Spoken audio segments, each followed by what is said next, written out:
Sudah 1 tahun kita hidup bersama dengan pandemi. Teman-teman udah belajar sesuatu kah dari 1 tahun ini? Ada teman-teman sekitar saya yang jadi lebih rutin olahraga dari yang tadinya rebahan aja.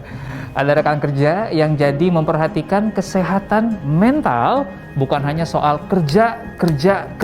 Ada sahabat yang berpindah karir, belajar lagi, reskill, supaya punya kompetensi yang baru karena industri yang lama diprediksi butuh beberapa tahun lagi baru bisa bangkit. Semua proses itu juga saya alami, walaupun dengan porsi yang berbeda. Berbekal dari ini, saya jadi paham kalau uang bukan segala-galanya, tapi hampir semua keputusan hidup punya konsekuensi keuangan. Izinkan saya hari ini membagikan 3 mindset hacks seputar finansial.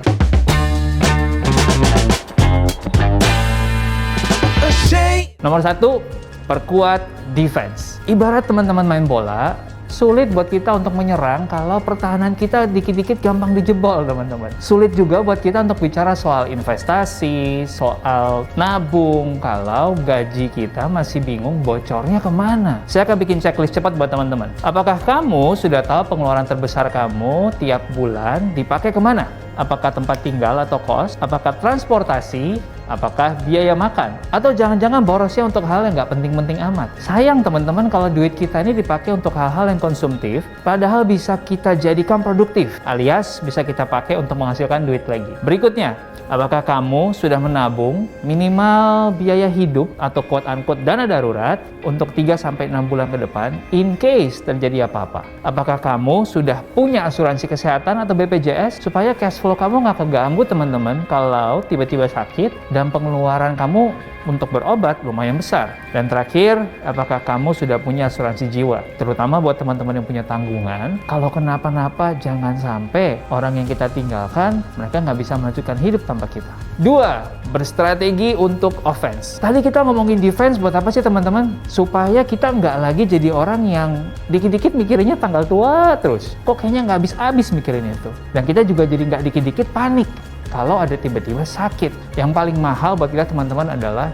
badan yang sehat, jiwa yang damai, dan pikiran yang clear untuk berstrategi. Untuk kita menyerang supaya keuangan kita makin baik dan makin solid. Ini checklistnya buat teman-teman. Skill apa yang bisa kamu pelajari supaya kamu lolos untuk dapat promosi di karir? Riset dari World Economic Forum tentang Future of Job, di tahun 2025 nanti, jumlah waktu kerja antara manusia dan mesin akan mulai setara. Artinya apa? Kalau kita nggak buru-buru untuk upgrade skill kita teman-teman, kita akan makin ketinggalan. Berikutnya, kita cek lagi, role apa sih yang lagi dibutuhkan dunia?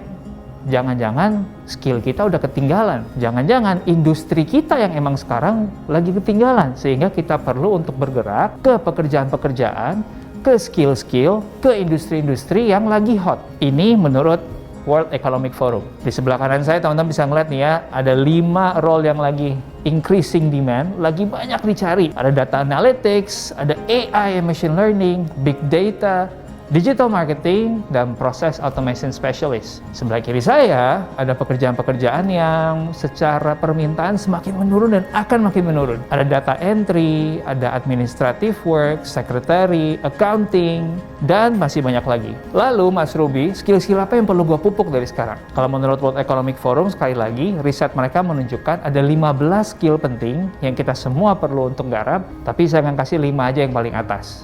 Ya, analytical thinking, active learning, complex problem solving, critical thinking, dan yang terakhir creativity. Di luar itu ada lagi yang namanya specialized skill. Ini adalah skill-skill yang secara nyata dihargai atau dinilai lebih karena emang demand-nya lagi dicari.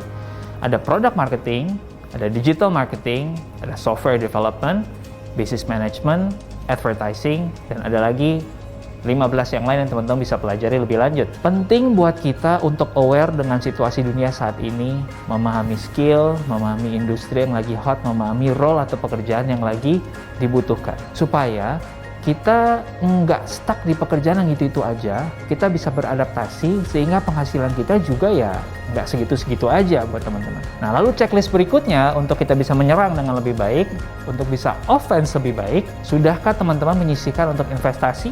Minimal nih ya, uang teman-teman yang nganggur tadi, yang di dana darurat tadi, ditaruh di instrumen yang nggak kalah sama inflasi. Taruhlah di reksadana pasar uang, di obligasi negara, atau minimal di deposito, karena cukup aman dan cukup mudah untuk dicairkan. Dan terakhir, buat teman-teman yang seneng banget invest dan pengen benar-benar gaspol untuk menyerang ya, untuk offense dalam keuangan teman-teman, sudahkah mengulik cara-cara menganalisa begitu banyak emiten saham yang mereka sehat secara keuangan, sehat secara manajemen, dan punya potensi untuk terus bertumbuh 5-10 tahun ke depan.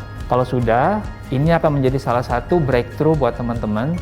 Ketika pandemi membaik, ekonomi membaik, dan bisnisnya semakin baik, ini akan menjadi aset yang terus bertumbuh buat teman-teman. Dan yang terakhir, nomor 3, teman-teman, kayaknya setelah kita ngalamin pandemi, sulit kalau kita mengandalkan satu sumber income saja. Saya ngerasa kita semua perlu untuk bertanggung jawab secara pribadi terhadap income kita sendiri. Saya punya banyak banget teman-teman yang dalam masa pandemi ini sambilan jadi agen asuransi. Mereka mendapatkan tambahan 1-2 juta, bahkan nggak jarang kalau lagi bulan-bulan yang baik, mereka bisa menghasilkan belasan sampai puluhan juta. Apalagi kalau menaruh waktu yang cukup serius di sana. Dan ini real story buat teman-teman ya. Saya juga punya banyak teman-teman yang, apa ya saya bilangnya, tangannya hijau gitu. Dalam artian apa yang dia pegang, tanaman yang dia tanam, itu tumbuh dan jadi banyak dan jadi subur. Nah akhirnya dalam waktu kurang dari setahun, dia jual tanaman, sekarang omsetnya udah puluhan juta setiap bulan. Nah faktanya, kalau kita lihat lagi dari riset teman-teman, jumlah transaksi e-commerce di Indonesia mengalami kenaikan. Dari 200 triliun di tahun 2019 ke 260 triliun di 2020. Ada penambahan sekitar 30% yang terjadi karena digitalisasi. Karena orang-orang masuk ke e-commerce. Nah, kita harus mengambil kesempatan ini karena ini akan terus bertumbuh. Kalau ada satu hal teman-teman yang gue bisa simpulkan dari semua ini, gue jadi paham bahwa segala sesuatu dihadirkan dalam hidup kita untuk mempersiapkan kita ke level berikutnya dalam hidup. Sebagian besar dari kita terdampak pandemi, berapa lama ini akan selesai, mungkin di luar kendali kita. Tapi kita bisa meresponi apa yang ada dalam jangkauan kita. Defense, offense, dan upgrade diri. Responi dengan belajar, ambil hikmahnya, beradaptasi. Ketika ini berakhir, semoga kita semua jadi pribadi yang lebih baik.